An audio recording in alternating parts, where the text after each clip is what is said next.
And now, if you have your Bibles with you, I'm going to invite you to open them up to the Gospel of John, chapter 11.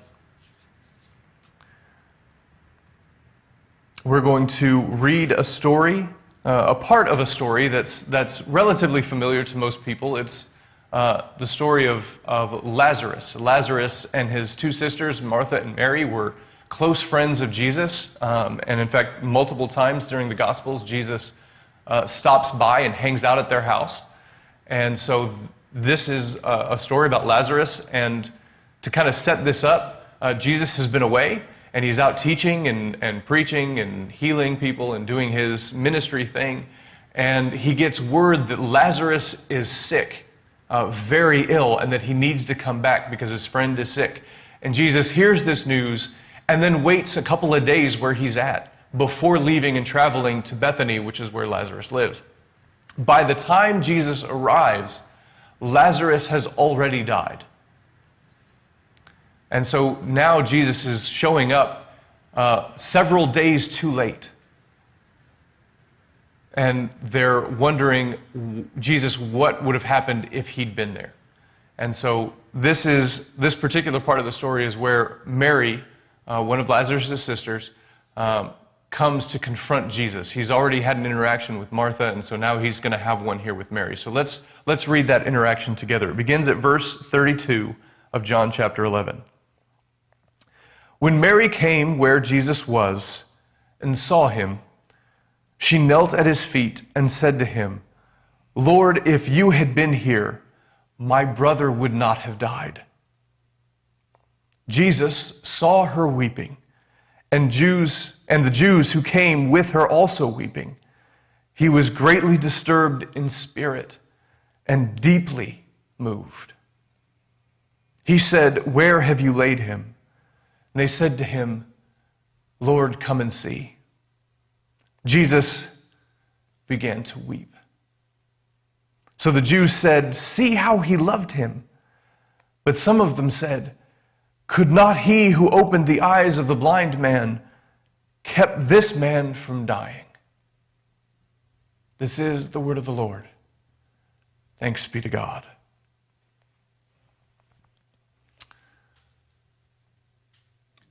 How are you doing? We are now a couple of weeks into this new normal. And many of us are sheltered at home, even if we're not yet required to be. Many of us are already doing that. We're already self-quarantining. And we'll be doing that likely for the foreseeable future. And being quarantined like this definitely has an impact on us. After all, we are social creatures. We're created to be in community and to be social. And yes, that's true even of the introverts. So I want to ask, how are you doing? Some of us are too busy to notice. We've got our kids at home, and so we're busy homeschooling our kids, or just from having the kids home 24/7 now, where we used to be able to send them to school and have that bit of a reprieve. Maybe some of us are transitioning from working at an office to working at home. And so now we're having to wrestle with that work and home boundaries and that balance of when am I working, when am I at home, and how to deal with that, and just feels overwhelming. I know I've talked to some friends that are now working from home, and one of the struggles isn't that they work too little, it's that when you work from home and that boundary is not there, you end up working too much. So maybe you're just really busy and that's how you've been, and so it's been hard to pay attention to how you're doing. Others may be looking to avoid the question of how they're doing. They're looking for anything that will distract them from the boredom and the isolation. So they're binge watching Netflix or Amazon Prime or Disney Plus or Hulu or whatever, or they're engaged in other activities and they're just doing anything they can to distract them from sitting and just being with themselves. But in either case, it's easy to ignore our feelings. We're as a society just not geared for that. And so I want us to take this moment to notice reality. take a moment and just pause. How are you doing? What do you need? And in fact, I encourage you to write that and send that into the comments. Tell us how you're doing. Tell us what you need. It's easy to overlook our own emotional states. As I said, our society doesn't really trust emotions. In fact, that's why to call someone emotional is considered an insult. Meanwhile, to say that someone is rational is a compliment. We just, in our society, just don't value that emotions as well as we value thoughts. And the church has picked up on this. I don't know if the church led the society in this or if it's the other way around, but the church joins right along with the distrust of emotions. And so we talk about faith in a way that relegates it in almost entirely to the head and to our rational thought, believing the right thing, believing and thinking the right things. And that's what being a Christian is just getting our thoughts right. While the more emotional intuition is usually marginalized or is suspect. Therefore, God is assumed, because the church assumes that, God is assumed to be just as anti-emotion. And so God isn't as interested in our emotions, or so what we do is when we go to God, we try to hide our emotions as best we can and hide them away or explain them away as unimportant. And so we end up doing things like saying, I shouldn't feel this way, or I know better. And so if I can just push the feelings aside and just deal with what's in my head, just my rational thoughts, then that's what God wants to work with, that's what's going to help get me through, is if I can just ignore my emotions. But the thing is, the God that isn't interested in our emotions, that is only interested in what we think or what we believe, is surprisingly not the God that's revealed through Jesus. We get a very different picture of God through the image of Jesus that we see in the Gospels and in the New Testament. And so let's take a closer look at that. John chapter 11 is actually loaded with emotions. Martha's, Mary's, the crowd of people that are there grieving with Mary and Martha over Lazarus, even Jesus' emotions are fully on display in this chapter. There's grief at the loss of Lazarus. There's anger at Jesus for being late. There's anger at death itself, most likely. And yet none of those are dismissed. They're allowed to exist. They're allowed to be expressed. They are allowed to be felt. Never in this chapter, when emotions are expressed, when Mary or Martha are acting out of their emotions, out of their grief, out of their anger, out of their hurt, out of their loss, never once does Jesus stop them. Never once does he say, you're not supposed to feel that way. Never once does he dismiss their emotions. He deals with them right there. He lets them experience them. In fact, he lets himself experience an emotion. How often do we tamp down, cover up, or disconnect from the reality of how we feel because we don't think God cares about that? He's only concerned about right thinking, or about at least that and right behavior. Emotions have nothing to do with it, we say.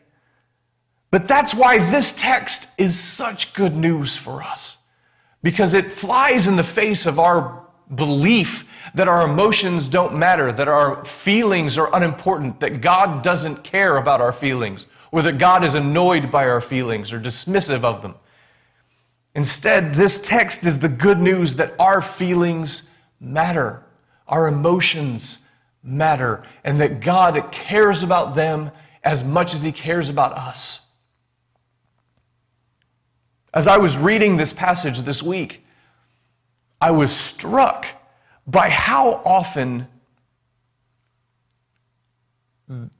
the idea of seeing shows up just in this little passage, this part of the text, the text that we read, this part of the story. Seeing and the idea of sight, how often that shows up. I mean, just look at all the times that's mentioned in this passage. In verse 32, Mary sees Jesus. In the next verse, Jesus sees Mary, as well as sees the Jews that are with her. In verse 34, they say, when Jesus says, "Where have you laid him?" they say, "Lord, come and see." They didn't have to say it that way. "Where have you laid him?" "We put him over there." Or "Come with us." Instead, it's "Come and see."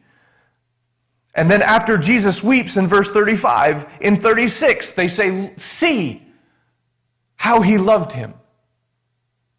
And then in verse 37, there's a reference to the blind man. Surely if this is the guy who healed the blind man, he could have been here and done something. But that's the thing, is Jesus healed lots of people, performed lots of miracles, and most of them didn't have to do with sight.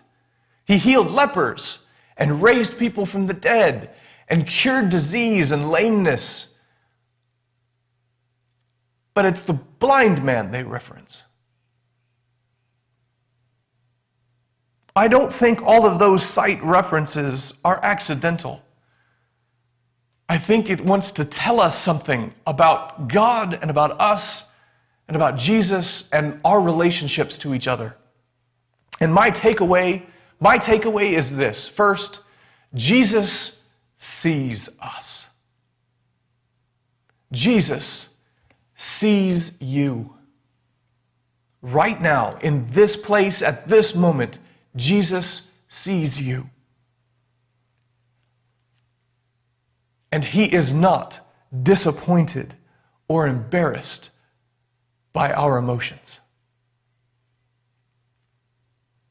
In fact, he's actually moved by them. He doesn't look at us and go, "Oh, she's being so emotional," or "He's being so emotional." Jesus looks at us and sees the emotion that we're feeling and feels them with us and is moved by our emotions. They actually affect and impact him. So whatever you're going through right now, Jesus sees you and is deeply moved, even troubled at the cause of your trouble. Not at you.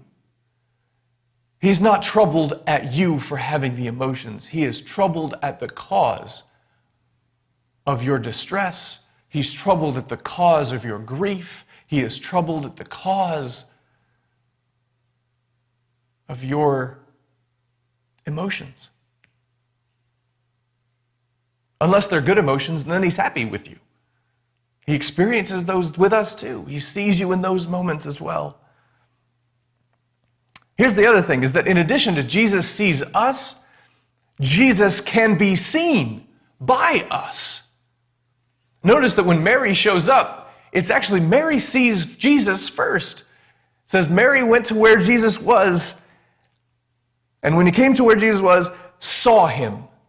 Jesus didn't hide from her. He doesn't send a mediator to deal with her on his behalf.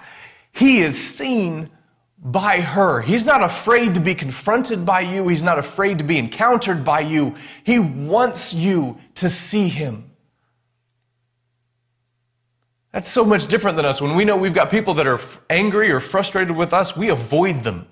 Right? If I knew somebody had asked me to come somewhere and I showed up late and what they were hoping I would do is now like too late, I probably wouldn't have showed up too late. I just wouldn't have shown up because I don't want to experience that disappointment and that grief and that fear. And yet Jesus does. He still shows up. And he doesn't hide from them. He doesn't wait until after he's raised Lazarus from the dead to show up and to say, "Okay, now you can see me." He shows up before, and while they're still in their grief, and receives their frustration, receives their disappointment, receives their grief, doesn't push it away, doesn't explain it away, doesn't chastise them for feeling it. He accepts it and is moved by it. In the midst of all the chaos and the tumult, if we take a moment to stop and look, we can see Jesus. That's the promise. That's the good news. He isn't absent or hiding from us. He's only hidden by our failure to notice reality. And so if we can just stop and take a minute to recognize the world around us, to recognize how it's impacting us, to how we're responding to it, then we might be able to look around and notice that Jesus is there with us. Because God is always present and at work. God cares about it more than we do. Whatever you're going through, God cares about it more than you do.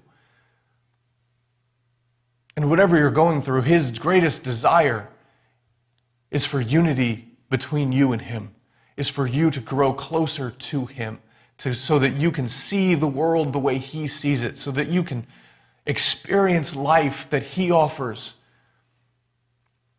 And we can do that. We start that process by just stopping and recognizing how we're feeling.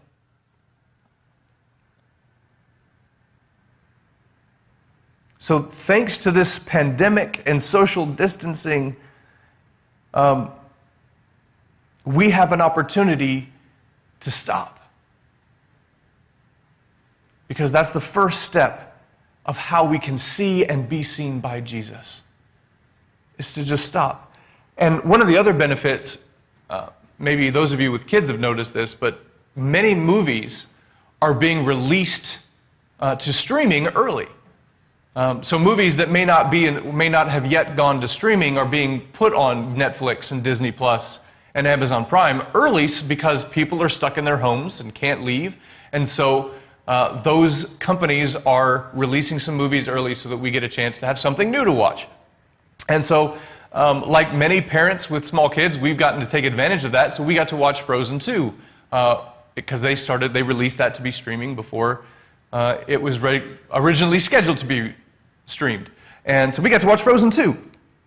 And there is a moment in that movie where the character of Kristoff is feeling distant from Anna, who is his girlfriend and who he wants to make his fiancée.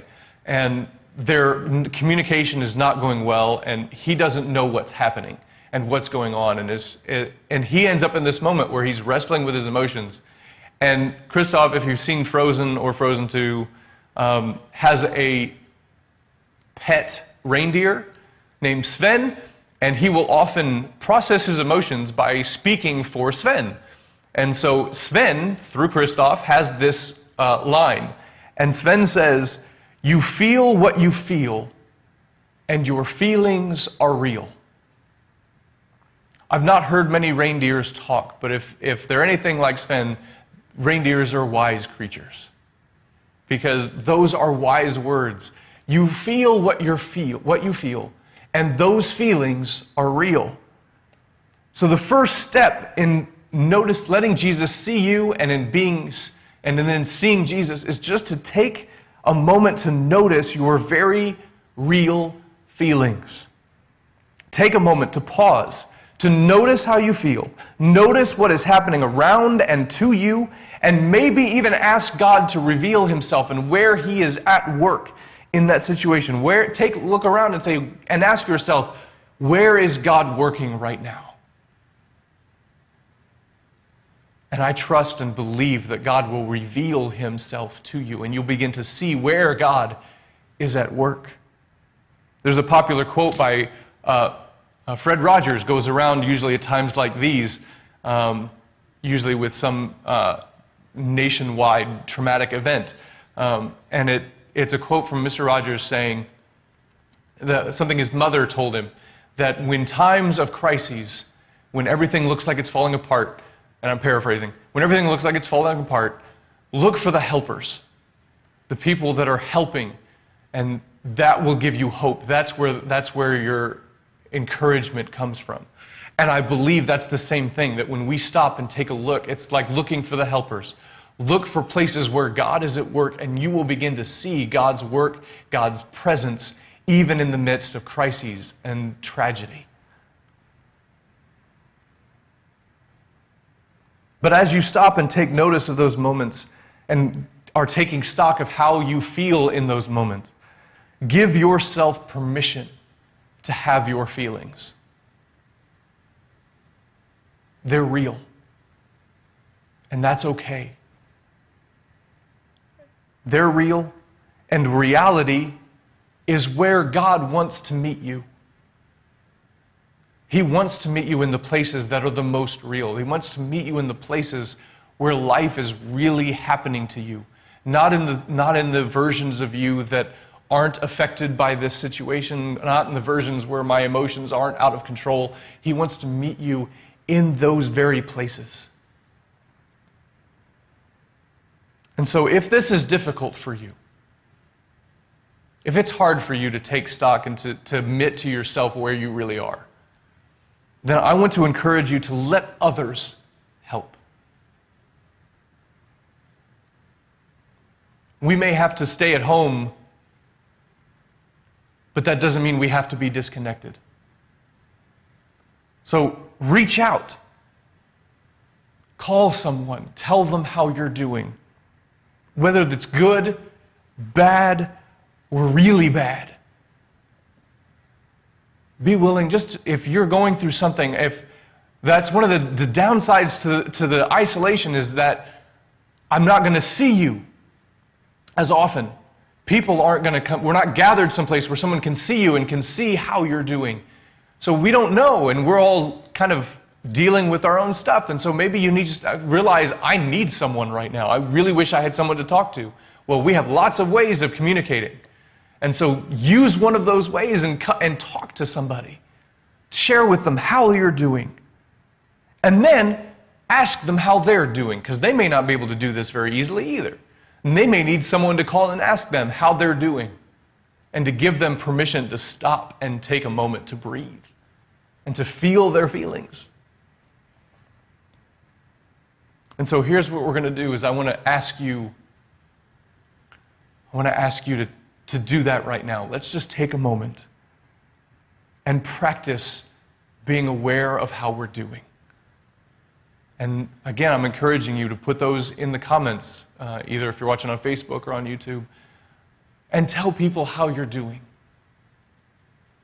Because I guarantee you, however you're feeling, you're not alone. God sees you. Jesus sees you. And we are watching. We're available. If you need to call, you can call any of the pastors. We're available. We'd love to hear how you're doing and to tell you how we're doing. This is hard for us too. And so we understand. But we want you to know that God sees you. Jesus sees you. And if you'll let us, we'll see you too. Thank you for being part of our online family.